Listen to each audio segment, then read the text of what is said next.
सो hello दोस्तों, welcome back to the another video of Ramson tutoring.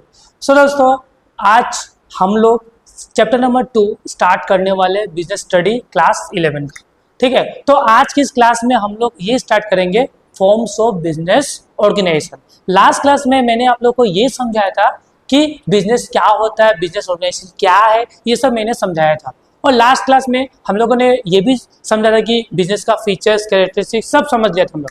आज की इस क्लास में हम लोग ये समझेंगे कि फॉर्म्स ऑफ बिजनेस ऑर्गेनाइजेशन क्या है। देखो, लास्ट क्लास में हम लोगों ने ये समझा कि भाई कि बिजनेस ये होता है, ये होता है। ठीक है, अब आप लोगों ने अब क्या किया, बिजनेस चूज कर लिया कि भाई मुझे ये बिजनेस करना है। अब जब हम लोग बिजनेस स्टार्ट कर देते हैं या बिजनेस का प्लानिंग स्टार्ट कर देंगे, तो हमको अब ये सोचना होगा कि हम लोग को कौन सा फॉर्म ऑफ बिजनेस ऑर्गेनाइजेशन को सेलेक्ट करना होगा। मीन्स बोलने का मतलब ये है कि अगर मुझे मन होगा तो मैं एक सिंगल ओनर हूँ और मैं अपना सोल प्रोप्राइटरशिप बिजनेस स्टार्ट करूंगा, और मैंने सोचा कि ना, मैं तो बिजनेस सिंगल हैंडली चला ही नहीं पाऊंगा, तो मैं क्या करूंगा, पार्टनरशिप, मतलब बहुत सारा लोगों को एक साथ लाऊंगा, एक नया बिजनेस पार्टनरशिप फॉर्म करूंगा। ठीक है, तो लास्ट क्लास में हम लोगों ने ये समझा था कि बिजनेस क्या होता है, सब समझ लिया था। तो आज के क्लास में फॉर्म्स ऑफ बिजनेस ऑर्गेनाइजेशन को करता हूं मैं फाइनली स्टार्ट। तो देखो देखो क्या है, if one is planning to start a business और interested in expanding the existing one. अगर आप लोगों ने प्लानिंग शुरू कर दिया कि भाई मुझे ये बिजनेस करना है, और साथ ही साथ आपने ये सोचा कि मैं अब बिजनेस को क्या करूंगा, एक्सपांड करूंगा। ठीक है, मेरा जो पहले वाला बिजनेस है, अब उसमें बिजनेस को क्या करूंगा, एक्सपांड करूंगा। तो उसके लिए आपको चूज करना होगा फॉर्म ऑफ ऑर्गेनाइजेशन। मतलब कौन सा फॉर्म आप चूज करोगे, आप सिंगल बिजनेस चलाओगे ना, 2-3 लोगों को साथ में लेके आके एक बिजनेस को स्टार्ट करोगे। तो आपको ये सोचना होगा। तो ये होता है आपका फॉर्म्स ऑफ बिजनेस ऑर्गेनाइजेशन। ठीक है, अगर मैं सोचा कि ना भाई मैं तो अकेले ही बिजनेस चला लूंगा, मैं सिंगल ओनर बनना चाहता हूँ अपना बिजनेस का, तो मैं सोल प्रोप्राइटरशिप बिजनेस को स्टार्ट करूंगा। और मुझे लग रहा है कि ना मेरे से तो सिंगल बिजनेस चलेगा ही नहीं, मुझे और भी पैसा चाहिए, क्योंकि मेरा सोच बड़ा है, तो मुझे बहुत सारा लोग भी चाहिए, बहुत सारा ओनर्स भी चाहिए, और सभी का अलग अलग नॉलेज, स्किल होना चाहिए। तो उस टाइम में आप पार्टनरशिप बिजनेस को चूज करोगे। ठीक है, तो यहाँ पे लिखा हुआ है कि various forms of business organisations from which one can choose the right one include. देखो, बहुत सारा फॉर्म्स ऑफ बिजनेस ऑर्गेनाइजेशन होता है। एक होता है सोल प्रोप्राइटरशिप, फिर होता है आपका जॉइंट हिंदू फैमिली बिजनेस, फिर होता है आपका पार्टनरशिप, फिर होता है आपका कोऑपरेटिव सोसाइटीज, फिर होता है आपका जॉइंट स्टॉक कंपनी। तो बहुत सारा फॉर्म्स ऑफ ऑर्गेनाइजेशन होता है जो हमको चूज कर हम लोग सकता है। जब हम लोग बिजनेस का प्लानिंग स्टार्ट करते हैं, तो प्लानिंग के बाद ये सोचना होगा कि मुझे अकेले का मालिक बन के बिजनेस स्टार्ट करना है ना, समाज को या समाज सॉरी मैं 2 या 3 लोगों को साथ में लेके आके बिजनेस स्टार्ट करना चाहता हूँ। ठीक है, तो सबसे पहले आज का जो क्लास होगा हम लोग ये समझेंगे सोल प्रोप्राइटरशिप बिजनेस भैया क्या होता है। ये सोल प्रोप्राइटरशिप बिजनेस क्या है, देखो सिंपल सा बात, सोल प्रोप्राइटरशिप बिजनेस का मतलब सिंगल मालिक। जैसे आप लोग सिंगल होना, तो मालिक भी क्या होना चाहिए, सिंगल होना चाहिए। क्या होना चाहिए भाई, सिंगल होना चाहिए। सब मालिक क्या होता है, सिंगल होता है। एक आदमी पूरा बिजनेस को कंट्रोल करेगा, मतलब बिजनेस का हिसाब करेगा, फिर से बिजनेस में क्या परचेस आ रहा है, क्या सेल हो रहा है, कितना प्रॉफिट हो रहा है, सब कुछ एक आदमी करेगा। देखो इस आदमी का मल्टीपल हैंड्स है या नहीं भाई, देख लो ये आदमी क्या करता है, सब कुछ कर रहा है। देख रहा है ना आप लोग, ये बहुत कुछ कर रहा है, ये हिसाब किताब कर रहा है, ठीक है, ये टाइम का मैनेजमेंट कर रहा है, ये कस्टमर से बात कर रहा है, अपना महाजन लोगों से बात कर रहा है, मतलब सब कुछ एक सिंगल आदमी एंटायर बिजनेस को कंट्रोल करता है। तो उसे ही हम लोग भैया क्या बोलते हैं, सोल प्रोप्राइटरशिप बिजनेस। ठीक है, यहाँ पे देखो आप लोग क्या लिखा हुआ है, आइए सोल प्रोप्राइटरशिप बिजनेस ना भाई सबसे ओल्डेस्ट बिजनेस है, और ये बहुत कॉमन बिजनेस है जो हर कोई कर सकता है विदाउट एनी अंडू डिफिकल्टी। ठीक है, तो this is the traditional and the popular form of business organisation. Its formation is simple, इसको बनाना बहुत भाई सिंपल है, बहुत इजी से बनता है बिजनेस ये। And owner control the complete operation of a business and is liable all the financial burdens and debts. As long as they are the only owner, they have the right to operate any category of business. This business operations include soap और detail. देखो जो soap इस detail soap, ये छोटा मोटा दुकान होता है ना, वो सोल प्रोप्राइटरशिप होता है। फिर आपका होम बेस्ड कंपनी, मैंने घर से कंपनी की स्टार्ट की, वो भी सोल प्रोप्राइटरशिप। फिर इंडिविजुअल कंसल्टिंग फॉर्म्स, मेरा मान लो कि मेरा एक कंसल्टिंग फॉर्म है जहाँ पे मैं एडवाइस करता हूँ कि भाई इस स्टॉक में इतना पैसा लगा, इस स्टॉक में इतना पैसा लगा, मतलब मैं एक इंडिविजुअल कंसल्टिंग फॉर्म का मालिक हो। या मैं टैक्स का एडवाइस करो, भाई ऐसा करोगे तो टैक्स बचेगा। तो जब सिंगल लोग कोई भी बिजनेस को चलाते हैं उसे बोलते हैं हम लोग सोल प्रोप्राइटरशिप बिजनेस, जहाँ पे सिंगल ओनर पूरा काम वही करता है, सब कुछ। ठीक है, अब देखो भाई सोल प्रोप्राइटरशिप का फीचर्स। अब ये देखो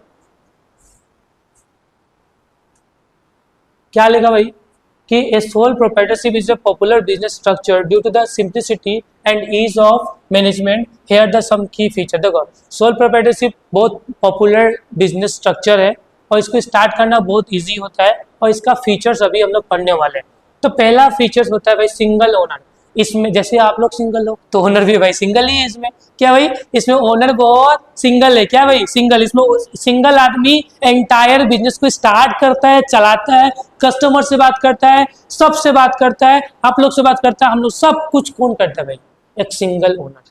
सिंगल ओनर एंटायर बिजनेस को कंट्रोल करेगा। ठीक है, the business owner is owned and operated by one individual who is complete control over the decision. फिर नेक्स्ट होगा फॉर्मेशन एंड क्लोजर। देखो सोल प्रोप्राइटरशिप बिजनेस को बनाना बहुत इजी होता है। इसमें उतना कोई लीगल डॉक्यूमेंटेशन या लीगल फॉर्मेलिटीज नहीं होता है स्टार्ट करने के लिए। अगर हमको सेल प्रोप्राइटरशिप बिजनेस स्टार्ट करना है तो उतना लीगल डॉक्यूमेंटेशन या लीगल फॉर्मेलिटीज करने का उतना नीड नहीं है। मैं बिंदास सोल प्रोप्राइटरशिप बिजनेस को स्टार्ट कर सकता हूँ विदाउट कोई डिफिकल्टी। ठीक है, और वो देखो बहुत सारा कुछ ऐसा केसेस होता है जहां पे हमको सोल प्रोप्राइटरशिप बिजनेस स्टार्ट करने के लिए क्या लेना होता है, लाइसेंस लेना होता है। जैसे कि मान लो कि मुझे फार्मेसी स्टार्ट करना है तो मुझे ड्रग लाइसेंस चाहिए होगा। लेकिन अगर मान लो मुझे सैलून स्टार्ट करना है, भाई पान दुकान स्टार्ट करना है, ग्रोसरी शॉप स्टार्ट, इसमें उतना लाइसेंस का जरूरी नहीं है भाई। आराम से आप स्टार्ट कर सकते हो सोल प्रोप्राइटरशिप बिजनेस। यही तो सोल प्रोप्राइटरशिप का खासियत है। तो सोल प्रोप्राइटरशिप को बनाना बहुत इजी होता है और बंद करना भी भाई बहुत इजी होता है। This type of the business organisation is simple to form, has no legal formalities are required to start a business. इसमें उतना लीगल फॉर्मेलिटीज जरूरी नहीं है बिजनेस को स्टार्ट करने के लिए, but in some cases a license or certification is required to carry out the sole proprietorship business. For example, बताया था मैंने कि कुछ ऐसा भी कुछ केसेस है जहाँ पे सोल प्रोप्राइटरशिप को स्टार्ट करने के लिए भी लाइसेंस चाहिए होगा। जैसे कि for example if a person wants to open a pharmacy business, अगर मान लो कोई पर्सन फार्मेसी बिजनेस स्टार्ट कर रहा है या कर रही है तो ड्रग लाइसेंस लेना बहुत ज़्यादा जरूरी हो जाता है। And also registration of business is not required, इसमें बिजनेस का रजिस्ट्रेशन करना जरूरी नहीं होता है। ठीक है, as there is no separate law to govern of sole proprietorship. कोई भी ऐसा कानून बना नहीं है जो सोल प्रोप्राइटरशिप को गवर्न करे, मतलब चलाए। ठीक है, the owner can easily close the business any time. Owner का मन है भाई, सपना आया भाई, सपना लड़की नहीं भाई, सपना ड्रीम। अगर ड्रीम है कि भाई सुबह में बिजनेस बंद करो तो बिजनेस बंद कर दो, सुबह में सपना खोलो तो खोल दो। तो यहाँ पे बिजनेस को बंद करना और क्लोज करना बहुत इजी होता है। जब मन ओनर का तब बंद करो, ठीक है, जब मन फिर वापस स्टार्ट कर लो। ठीक है, फिर नेक्स्ट क्या है तुम्हारा, नो सेपरेट लीगल एंटिटी। देखो आपका नेक्स्ट फंक्शन हो गया, नेक्स्ट फीचर हो गया क्या, नो सेपरेट लीगल एंटिटी। ये अब देखो मैंने पहले भी समझाया था एक बार एंटिटी कॉन्सेप्ट, अकाउंट्स में मैंने समझाया था कि एंटिटी कॉन्सेप्ट को ये बोलता है कि बिजनेस और उसका मालिक दोनों क्या होता है भाई, सेपरेट, अलग अलग होता है। बिजनेस अलग, उसका मालिक अलग। But in case of sole proprietorship में मालिक भी एक, उसका बिजनेस भी एक। ठीक है, यहाँ में लिखा वही हुआ है कि नो सेपरेट लीगल, यहाँ में दोनों अलग नहीं है, मालिक और बिजनेस भाई दोनों साथ में एक ही है।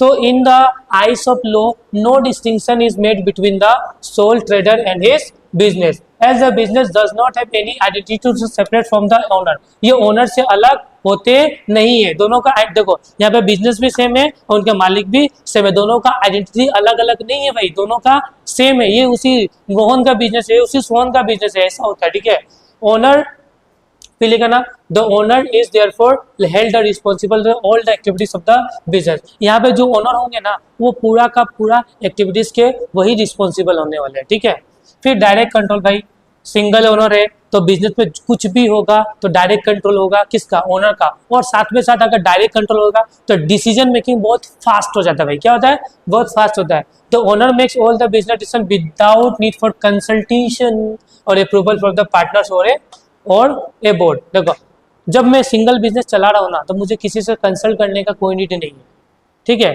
या कोई बोर्ड से कंसल्ट करने का कोई नीड नहीं है, ठीक है। मैं खुद से ही डिसीजन लूंगा तो इससे कंट्रोल बहुत फास्ट हो जाता है। फिर अनलिमिटेड लायबिलिटी, अगर मैं सोल प्रोप्राइटरशिप रन करता हूँ या सोल प्रोप्राइटरशिप बिजनेस में चलाता हूँ तो यहाँ पे लायबिलिटी अनलिमिटेड होता है। यहाँ पे मालिक का पर्सनल एसेट्स भी बिक जाएगा, उसका घर भी बिक जाएगा, उसका सब कुछ बिक जाएगा अगर वो लायबिलिटी देने नहीं सका तो इसलिए मालिक का लायबिलिटी क्या होगा भाई, अनलिमिटेड। अगर मान लो लेट सपोज मालिक ने किसी से उधारी में सामान लिया, क्या मैं उधारी में सामान लेगा 10 लाख रुपीज का, अगर वो 10 लाख रुपीज उसे नहीं दिया ना तो उसका घर बार सब खत्म हो जाएगा भाई, याद रखना। उसे अपना पर्सनल एसेट संपत्ति बेच के भी उसको पैसा देना पड़ेगा। इसलिए मालिक का लायबिलिटी क्या होता है, हमें अनलिमिटेड। क्या होता है, अनलिमिटेड। यहाँ पे अनलिमिटेड का बात हो रहा है, ठीक है। The owner is personally liable for all the business debts and obligation, meaning personal assets can be used to satisfy business liabilities, ठीक है। No sharing of profit or loss। देखो सिंपल सा बात है भाई, ओनर मैं हूँ तो मैं प्रॉफिट या लॉसेस को दूसरे साथ थोड़ी शेयर करूंगा, मैं तो खुद मेरा जेब गर्म करूंगा ना। तो यहाँ पे प्रॉफिट या लॉस को शेयर करने का नीड भैया है क्या, नहीं है। यहाँ पे ओनर खुद ही मालिक है तो प्रॉफिट और लॉस का भी मालिक कौन होगा, वही होगा, वही, किसी से शेयर करने का कोई नीड नहीं है, ठीक है। रिस्क बियरर, अब देखो भाई रिस्क बियरर, यहाँ पर रिस्क बियरर का मतलब बोले तो देखो अगर मैं मालिक हूं ना, अगर बिजनेस में कोई भी, देखो जैसे कि मैं बिजनेस में प्रॉफिट लेने का मैं हकदार हूँ, अगर बिजनेस में इन केस ना चाह के कभी लॉस वगैरह हो गया तो रिस्क किसका, मालिक का, सोल प्रोप्राइटर का रिस्क है, मालिक का रिस्क है। तो यहाँ पे जो मालिक होते हैं ना वो रिस्क बियरर होते हैं, रिस्क लेते हैं। प्रॉफिट का राइट भी इनका, रिस्क का राइट भी इनका। फिर नेक्स्ट क्या होता है आपका भाई, टैक्सेशन। क्या आता है, टैक्सेशन। टैक्सेशन देखो जैसे कि दूसरे बिजनेस की तरह इसमें कोई डबल टैक्सेशन लगता नहीं है। डबल टैक्सेशन मींस कि जैसे कि कंपनी वगैरह होता है तो कॉर्पोरेट टैक्स अलग होता है, फिर मालिक का पर्सनल इनकम टैक्स अलग भरना पड़ता है, तो इसमें कोई डबल टैक्सेशन लगता नहीं है। अगर मैं मालिक हूँ, अगर मैं बिजनेस स्टार्ट कर रहा हूँ सोल प्रोप्राइटरशिप बिजनेस, तो मुझे एक ही टैक्स भरना कंपल्सरी होता है, ठीक है। तो business income is reported on the owners personal tax return, वो अपना पर्सनल इनकम टैक्स या टैक्स रिटर्न भरेगा avoiding the double taxation of an associate with the corporation. फिर लिमिटेड लाइफ होता है, इसमें ना बिजनेस का जो लाइफ होता है भाई लिमिटेड होता है, ठीक है। क्योंकि देखो अगर मालिक मर गया या बूढ़ा होकर रिटायर ले लिया तो बिजनेस खत्म होगा ना, तो इसमें लाइफ क्या होता है बिजनेस का, लिमिटेड होता है। फिर कोई डिसीजन मेकिंग, मैंने ऑलरेडी आपको समझा था, जब मेरा बिजनेस पे कंट्रोल बहुत ज़्यादा है तो मैं डिसीजन भी क्या लूंगा, बहुत फास्ट लूंगा, फटाक से मैं लूंगा डिसीजन। फिर नेक्स्ट है आपका सिंप्लीफाइड रिकॉर्ड कीपिंग। देखो अगर मान लो मुझे बिजनेस का रिकॉर्डिंग रखना है तो बहुत इजी वे में रख सकता हूँ, क्योंकि मुझे किसी को अपना रिकॉर्ड को दिखाने को कोई नीड नहीं है, मैं खुद अपने पास से रिकॉर्ड रखूंगा। इससे प्रॉफिट एंड लॉसेस में फास्ट कैलकुलेट करूंगा, तो इसमें रिकॉर्ड रखना बहुत ईजी होता है। Accounting and record keeping are generally less complex than in the other business structure. दूसरे बिजनेस की तरह इसमें रिकॉर्ड रखना बहुत ईजी होता है। फिर next limited fund access, limited funding access, इसमें फंड हमको ज़्यादा मिलता नहीं है। देखो लाइक मान लो कि जैसे कि कंपनीज वगैरह होती है ना, तो कंपनीज क्या करती है, सिंपल सा बात, क्या करने वाला कंपनी क्या करती है ना भाई, कि अगर मान लो कंपनी को पैसा का नीड है तो कंपनी क्या करेगी पता है, अपना स्टॉक या अपना शेयर मार्केट में बेच देगी, इससे पैसा वो जनरेट कर लेती है, ठीक है। बट अगर आप लोग अगर सोल प्रोप्राइटरशिप कर रहे हो ना तो इसमें आप लोग ऐसा कर नहीं सकते हो, ठीक है। आपको अगर पैसा चाहिए ना तो भाई आपको बैंक पे डिपेंड रहना होगा, या आप जो प्रॉफिट कमा रहे हो ना उस प्रॉफिट पे ही डिपेंड रहना होगा, ठीक है। तो इसमें फंड जो होता है ना बहुत लिमिटेड होता है, ठीक है, इसमें ज़्यादा फंड होता नहीं है। फिर here some advantages and disadvantages of sole proprietorship. अब सोल प्रोप्राइटरशिप का कुछ एडवांटेजेस भी होता है भाई, कुछ डिसएडवांटेजेस। जैसे कि एक सिक्का होता है, सिक्का में दो होता है ना, एक हेड या तो टेल, तो यहाँ पे भी एडवांटेज होगा और डिसएडवांटेज भी होने वाला है। तो पहला क्या है भाई एडवांटेज, पता ही ना आप लोगों को, मैंने बताया था ना कि बिजनेस को स्टार्ट करना ना भाई बहुत इजी है, बहुत इजी है। हाँ सुबह सपना आया आपने बिजनेस स्टार्ट किया, तो इसमें उतना लीगल फॉर्मेलिटीज नहीं है बिजनेस स्टार्ट करने में, फटाक से बिजनेस स्टार्ट कर सकते हो। फिर नेक्स्ट क्या तुम्हारा डायरेक्ट कंट्रोल। इसमें जो मालिक होता है ना उसका डायरेक्ट कंट्रोल होता है बिजनेस पे, ठीक है, क्योंकि उसे ना दूसरे से कंसल्ट करने का कोई नीड नहीं है, जब मन वो डिसीजन ले सकता है अपने बिहाफ में, दूसरे के बिहाफ में नहीं। तो इसमें कंट्रोल बहुत फास्ट होता है, डिसीजन भी बहुत फास्ट होता है। टैक्स बेनिफिट मैंने बता देना, टैक्स बेनिफिट केस में डबल टैक्सेशन नहीं लगता है, जो मालिक कमाए ना उसी पे उसको टैक्स देना पड़ता है, अपना पर्सनल इनकम टैक्स वगैरह देना पड़ता है बस। फ्लेक्सिबिलिटी, देखो फ्लेक्सिबिलिटी का मतलब कि देखो अगर बिजनेस में ना कुछ भी चेंजेस आया, देखो हर डे बाय डे बिजनेस में कुछ चैलेंजेस आते रहता है, ठीक है। अगर आप सिंगल ओनर हो तो आपको किसी से कंसल्ट करने का कोई नीड नहीं है। आपको लगता है कि ना बिजनेस में ये चेंज करने का नीड है तो फटाक से इसे चेंज कर लो, क्योंकि देखो मार्केट अनसर्टेन होता है, फटाक से क्या होता है क्या नहीं होता है कभी पता नहीं चलता है कि मार्केट में ये डिमांड, ये गुड्स का डिमांड बहुत हाई है, तो फटाक से आप इस तरीके से करो कि वो आपका भी वो गुड्स क्या होगा फटाक से चलेगा, तो आपको चेंजेस इसमें बहुत फास्ट देखने मिलता है। इससे मालिक लोग जो होते हैं ना वो सिचुएशन को समझते हैं और फटाक से डिसीजन लेके उसी सिचुएशन के हिसाब से अपना बिजनेस को रन करते हैं। अब भाई एडवांटेज है तो भाई डिसएडवांटेज तो बनता ही है। तो पहला डिसएडवांटेज क्या होता है, अनलिमिटेड लाइबिलिटी। अब ये अनलिमिटेड थाली के जैसे कि हमें अनलिमिटेड लाइबिलिटी होता है, तो अनलिमिटेड थाली में जितना मन उतना खाओ, यहाँ पे जितना मन उतना भरो। समझ में आ रहा है ना आप लोगों को। अगर मान लो कि बिजनेस, अगर मान लो कि ओनर मान लो किसी से उन्होंने क्या किया, कुछ सामान उधारी में लिया या क्रेडिट में लिया, मान लो 10 लाख या 20 लाख का, अगर वो उसे पैसा देने नहीं सके ना तो उनका पर्सनल एसेट्स मतलब बाइक कार घर सब खत्म। मतलब इसमें मालिक का लायबिलिटी क्या होता है, अनलिमिटेड।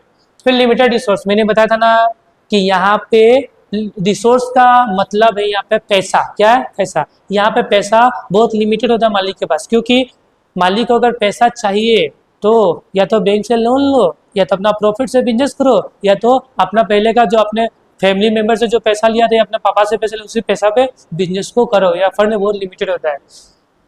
देखो नेक्स्ट क्या आपका लिमिटेड स्किल, क्या भाई लिमिटेड स्किल। देखो अगर मैं एक बिजनेस सोल प्रोप्राइटरशिप स्टार्ट कर रहा हूँ तो मेरा स्किल लिमिटेड रहेगा ना। अगर मैं मान लो मार्केटिंग में अच्छा हूँ या एडवर्टाइजिंग में अच्छा हूँ तो मैं फाइनेंशियली उतना अच्छा नहीं हूँ या फाइनेंस में मैं उतना अच्छा नहीं हूँ, तो इसमें या मालिक का टोटल स्किल नॉलेज नहीं होता है, लिमिटेड होता है। मेरा अगर मार्केटिंग में मैं अच्छा हूँ, मैं कस्टमर से बात बहुत अच्छा करता हूँ तो वहाँ पे मेरा नॉलेज बहुत अच्छा है, बट मेरा स्किल ही नहीं है कि कैसे अकाउंट्स मेंटेन किया जाए, कैसे बुक्स मेंटेन किया जाए, तो वहाँ पे दिक्कत ये नहीं है। तो इसमें लिमिटेड स्किल होता है।